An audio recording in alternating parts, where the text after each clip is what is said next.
Florence, à l'époque de Brancacci, il était commun de faire des joutes interquartiers, c'est-à-dire entre les borgos, par exemple entre le borgo Sanfrediano et le borgo Santo Spirito.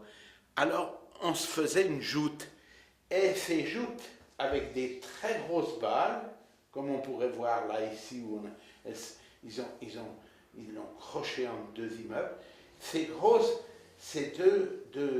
joutes se situaient sur des places, et la balle était énorme, et l'idée c'était de pousser la balle jusque dans les buts du quartier d'à côté, c'est-à-dire ce qui servait de but, c'était les portes, vous voyez, comme par exemple ici, on voit bien, ça c'est la porte Sanfrediano.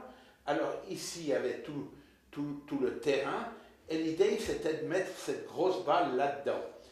Ce qu'il faut considérer, c'est que c'est un jeu de balle, donc la balle représente toujours en principe le soleil, donc c'est important.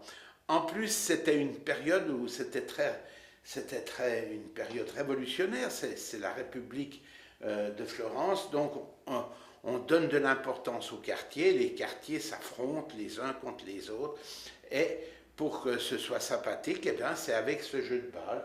Avec ce jeu de balle qu'on portait d'un point à l'autre de la place sur laquelle on s'affrontait. Ici, c'est pour le quartier Sanfrediano, donc ici c'est la porte Sanfrediano, et ici, devant l'église Santo Spirito, voilà où était le terrain, et la porte se situe de l'autre côté, à l'opposé de cette façade plane de l'église. Et c'était ainsi qu'on faisait ces joutes très intéressantes entre les quartiers, ce qui prouve qu'il y avait une idée de république, c'est républicain, c'est culturel, c'est magnifique. Voilà.